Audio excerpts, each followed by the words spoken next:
Hey everybody, hope you're doing well. Hope you're looking forward to the weekend. We are too. And today we're just going to dive straight into a new VR experience. This is an experience called Anne Frank House. So hopefully you can see my screen. Let me know if you can't.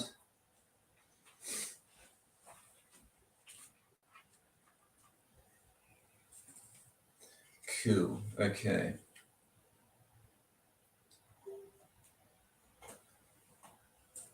Just going to pump the volume up here. Cool, so this is an interesting new experience for you today. Anne Frank House is a story about Anne Frank. I'll tell you a little bit more about her soon. So this kind of experience is a little bit more of story mode. You can see there, it's called story mode. There's my hands today. You can't see the screen. Hang on.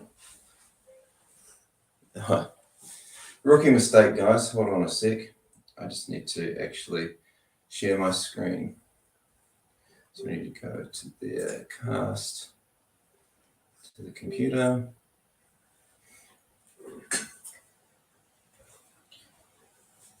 Cool. Is that better? Yes, it is. Yep, we can see you. Fantastic. Okay, sorry about that. Anne Frank House. Okay, Anne Frank House. So this is, if you wanted to learn about Anne Frank, you've got a couple of ways of doing that. Number one, you could look her up on the internet and read about her story on Wikipedia or someplace like that. There's a book called Anne Frank's Diaries. You could go and pick that up and read that. Or this is a totally new way of doing it. These people have actually created the story of Anne Frank. Well, let's get into it and we'll find out about her. This is... On the 12th of June, 1929, Anne Frank is born in Frankfurt, Germany. She is the second child of Jewish parents, Otto and Edith Frank. Her older sister is called Margaret.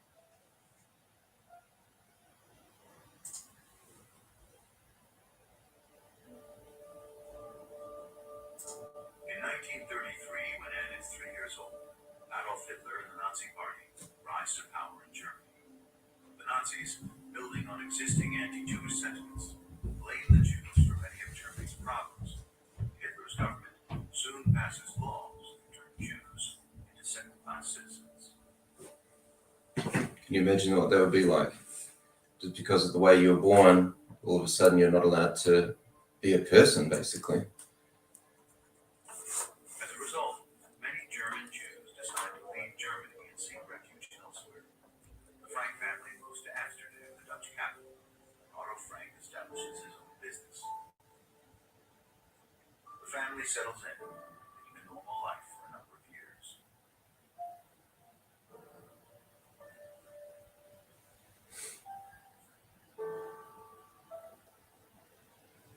But then, in May 1940, shortly after the start of the Second World War, Nazi Germany invades the Netherlands.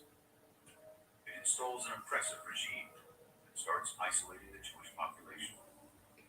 In 1941, the situation worsens as the Nazis start to carry out raids, arresting Jewish men and transporting them to concentration camps in Nazi Germany.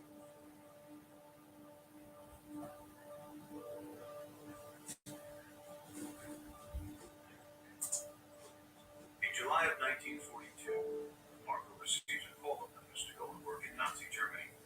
Otto and Edith Frank decide to take action. Having already prepared a hiding place in an empty part of Otto Frank's company building, they hurriedly move their family into the secret annex and go into hiding.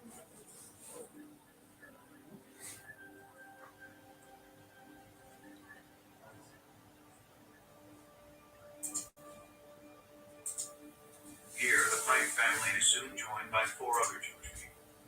Otto's co-worker Hermann von Pels, his wife August, their son Peter, and Otto's friends Fritz Pfeffer.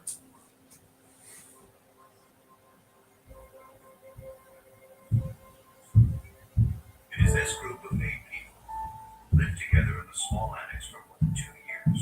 Oof. sharing the burden of living in hiding, and the constant fear of being discovered. All this time, they are cared for by 6 helpers, trusted employees Otto Frank, who supply them with food and other necessities.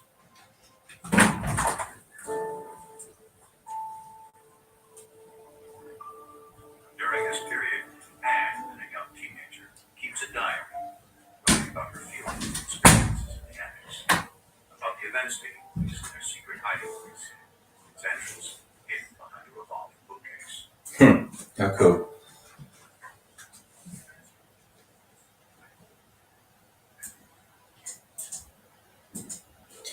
Okay, guys, so that was a quick introduction to the life of Anne Frank, and I want you to be thinking and write some comments. What do you think? Would you rather learn about Anne Frank like this, where we now have a chance to actually explore their hiding place?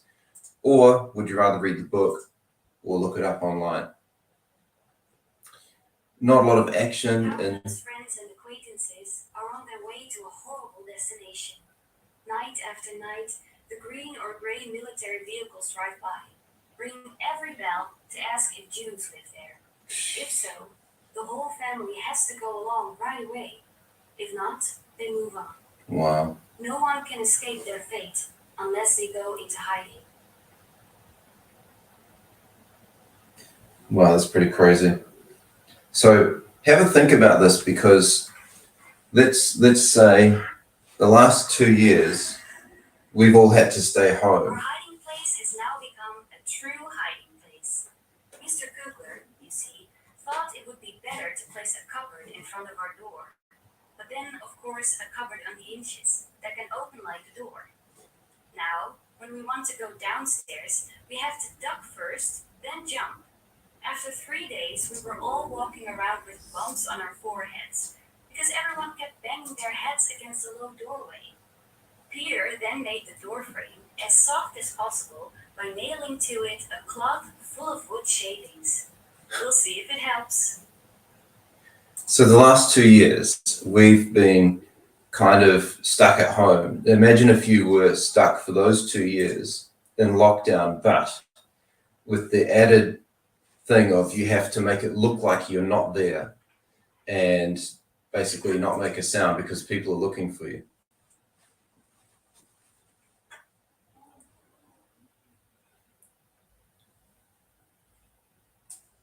Straight across from the door, a steep set of stairs. To the left, a little hallway and a room, which is to be the Frank family's living room and bedroom. Okay, let's go that way to the living room. Of course, we are never allowed to look out the window or go outside. During the day, we always have to walk quietly and speak softly. The people in the warehouse mustn't hear us. Can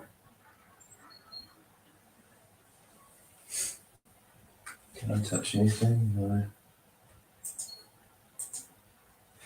It weighs on me more heavily than I can say that we can never go out, and I'm terribly afraid that we will be caught and executed. That, of course, is not a very pleasant prospect. Funny you should say that. We always look forward to those Saturdays, because that's when the books arrive. Normal people don't know how much books mean to someone who is locked up. Reading, studying, and the radio are our only distractions. I guess with the radio they would have to listen to that really quietly. Maybe like put it basically right up to the ear so that they can't get heard. It's terrible being sick in here. Whenever I had to cough, I would crawl down deeper under the blankets and try to quieten my throat as gently as possible. But enough about being sick now. I'm feeling dandy again. I've grown half an inch, put on 2 pounds, pale and eager to learn.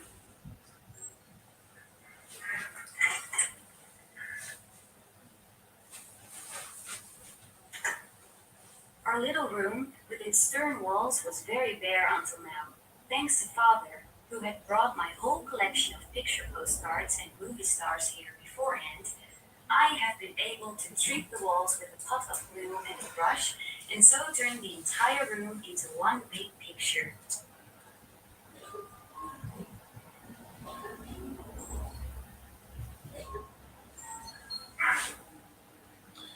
Imagine if this was your room for 2 years, guys. Imagine if you had to share a small space like this with the added complexity of you can't make a sound and you don't have an iPad or an iPhone. Writing lets me get rid of it all. My sorrow disappears, my courage is revived. But, and that's the main question, will I ever be able to write something great? Will I ever be a journalist and a writer? I hope, oh, I do so hope I will, because writing lets me register everything, my thoughts, my ideals, and my fantasies. Sadly, she never knew that her diaries did actually end up being published and is something that brought a lot of exposure As of yesterday, to I World War have found II. something new. For instance, using a good pair of binoculars to spy on the lighted rooms of the people who live behind us. During the day, we are not allowed to open the curtains even an inch, but when it's so dark, there can be no harm in it. Okay, sounds a bit dodgy.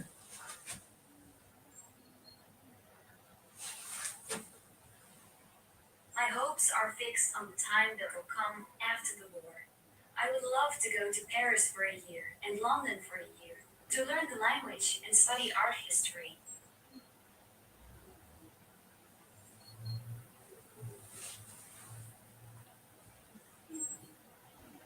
I feel bad for lying in a warm bed, while my dearest friends are out there somewhere, thrown or fallen to the ground. I even become afraid myself when I think about all those to whom I have always felt so close, and who are now in the hands of the cruelest brutes who ever existed. And that only because they are Jews.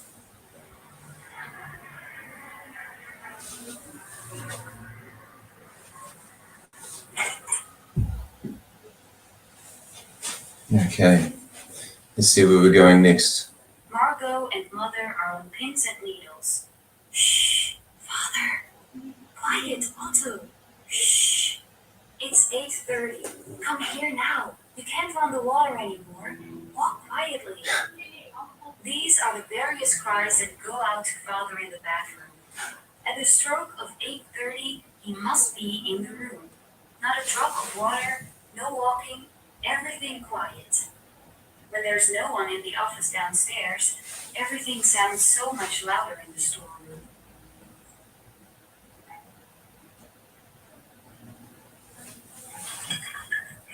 I have changed, and very thoroughly too. Totally and in every way. My opinions, outlook, judgment, appearance, inner life, everything has changed, and I am pleased to say, because it's true, for the better. So, of course, just in case I didn't make this clear, this is actually her diary that we're hearing. We're hearing snippets from her diary that she wrote during her time in hiding. And like I said, she never actually lived to find out that her diary became a very popular book. Okay, so we just walked around this way and came back through this door. So I guess, can we go upstairs? Is that the next thing to do? It's kind of cool just being able to look around.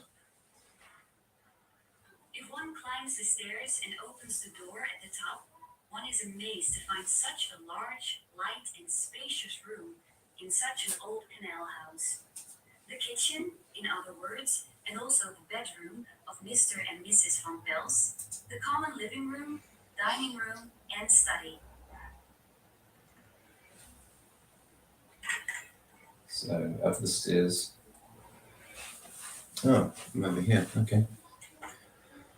That difference, that huge difference, is always there. One day we're laughing about the ridiculous side of being in hiding, but the next day, and for many days after that, we are afraid. You can see the fear, tension, and despair on our faces. And of course, at the time, they had no way of knowing how long they would have to stay in hiding. Was it going to be a year, 5 years, 10 years, the rest of their lives? So this is it. This is the living room, also a bedroom of a couple of people.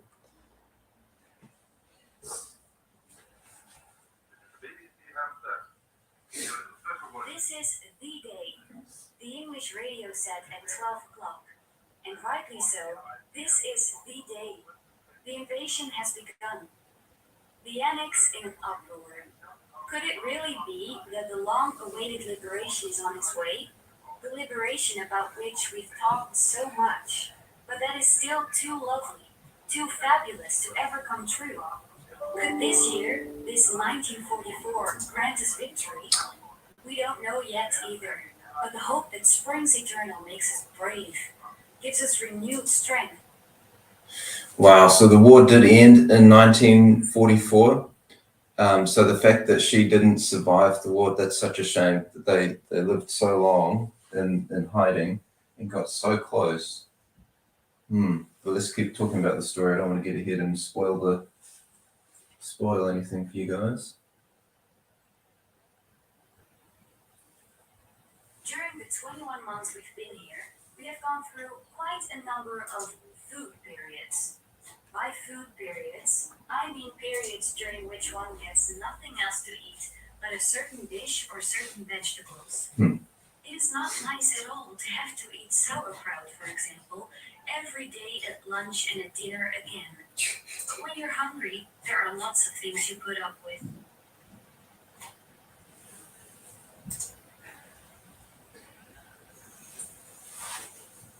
It's a pretty modest kitchen, isn't it?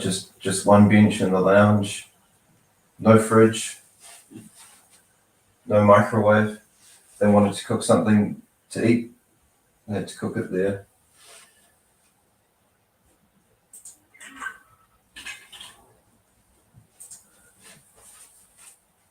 I'm enjoying this, guys. I have lost my orientation a couple of times, not realizing where I am in the real world. When you knock on his door early in the evening and hear someone quietly call out, "Yes, yes," then you can be sure that when you open the door, you will find him peeking out at you from between 2 steps of the stairs to the loft, and that he will usually continue with a rather welcoming, "So." His little room is, well, what is it really? I think a sort of landing on the way to the loft. Very small, very dark, and very humid. But he has made it into a real bedroom.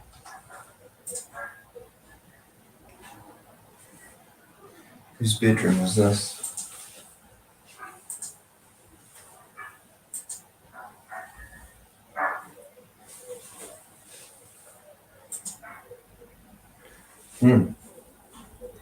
Kind of cool. Wonder where that goes. Whenever I went upstairs to Peter's room by daylight, I always found the atmosphere very cheerful. I watched for an opportunity to remain in the room Is that unnoticed Sudoku? and to get him talking. And yesterday, that opportunity arose. Peter, by the way, has suddenly developed a mania for crossword puzzles and does nothing else these days. I helped him with it, and soon we were sitting across from each other at his table. He in the chair, me on the divan.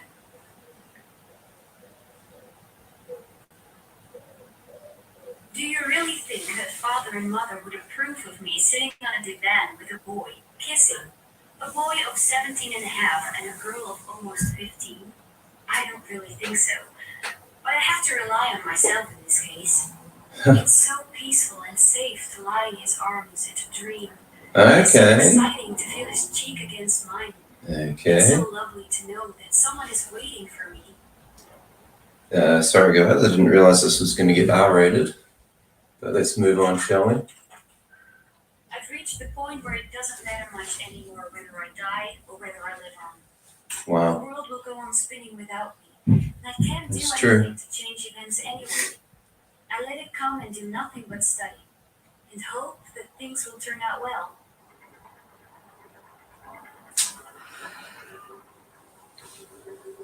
So this is the attic. I guess this is the last place we'll explore. What do you think so far?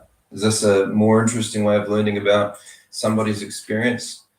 Can you see parallels between this and kind of what we've had to experience? A little bit of parallel to the lockdowns of the last couple of years. Something outside that we're scared of, staying inside to stay away from that.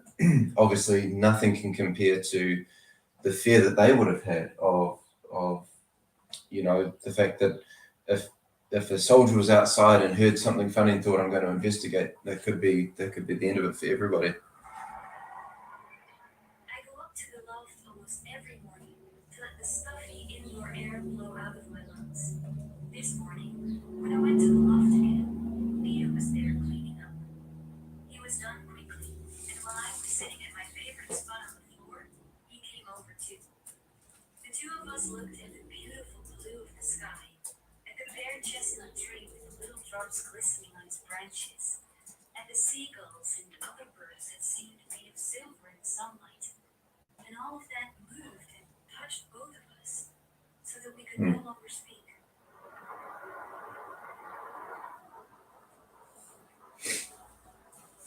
That is the difficult thing these days. Ideals, dreams, lovely expectations rarely rise up before being struck down by the most horrible of realities and so destroyed completely. I see how the world is gradually being transformed into a wasteland. More and more loudly, I hear the incoming thunder that will kill us too. I feel the suffering of millions of people, and still, when I look at the sky, I think that all this will finally turn out for the good. That this hardness too will stop. That calm and peace will return to the world order. In the meantime, I must keep my ideals high and dry. In the days that are coming, I may actually be able to carry them out.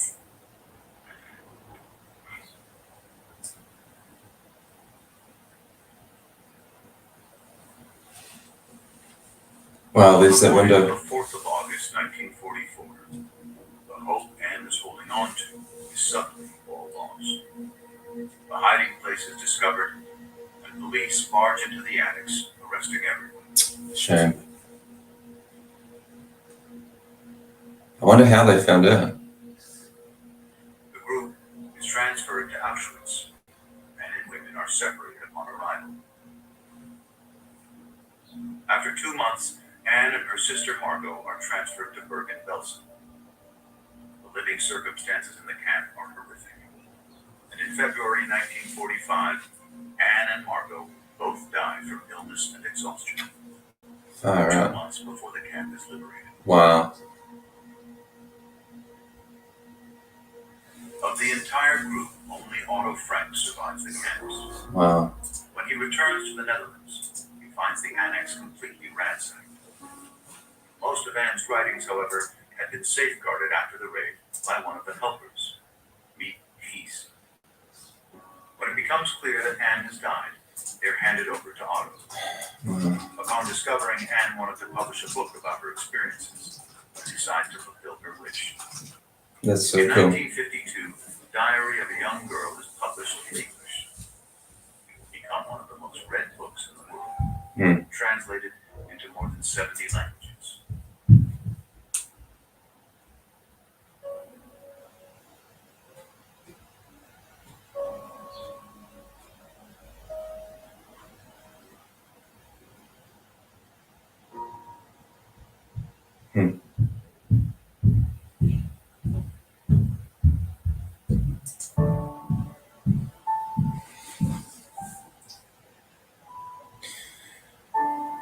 Anne's message is as important today as ever. As the world grows more separate and we think in terms of them and otherness, we need a reminder, hey, a bright spark blown out far too soon by the bad in this world. Let's light it again by loving all that she would have loved in our lives. Jane from the UK. We have to fight together for a world where everyone is accepted. Don't ever look down on people. All human beings are equal. Johan, 13 years old from Norway.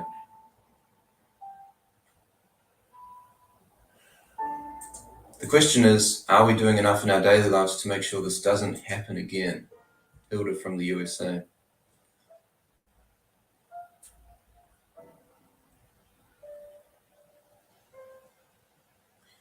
The power of the written word, the power of the human condition, the power of authentic connection, and a message of hope touches generations far beyond narrow dark rooms of the annex. Thank you for preserving and sharing this. Kathy from Canada. And Frank is a reminder that we're all human, that we as a world should never allow the persecution of others, of no group, of no people. Words and prejudices lead to actions, and actions lead to atrocities. Mike from the USA. I'm going to stop it there, guys. What do you think? Isn't this an amazing story? An amazing story of somebody who was able to carry on trying to keep her head up and think positive about the whole situation, and yet died 2 months short. And I'm sure that in those last moments, she was thinking, well, it was all for nothing. And yet her father was able to fulfill that desire of hers to be essentially a published author. And now the whole world has learned from this experience. So that's my question to you today. And you can put it in the comments or I'll ask you guys about it next time we catch up. How does this make you feel? How does this make you think about your own circumstances or situation? What can we learn from Anne Frank? And the second question is this: how amazing is it that we can use virtual reality, a future technology, to explore this person's life? And not just that, but imagine being in the position of being able to basically take her story to the next level. Her dad was able to publish her journal, her diary, but someone else has taken it to the next level and actually recreated the experience for us to be able to enjoy. So imagine if you were able to share your story in this format, in a format which is way more interactive. Imagine if you were able to help someone share their story and be responsible for creating these environments that are so real and so interesting to explore. That's not to say that we don't like books anymore, we don't like reading, but this just brings it to a whole new level. I've never read Anne Frank's diary. I don't particularly feel like reading it, but that was a really moving experience. So thanks for joining us today. We hope you're doing well. We hope you're safe at home, and we're looking forward to seeing you again at class soon. Don't forget to leave a comment about your thoughts and feelings, and take care, guys. Have a good weekend. We'll see you soon.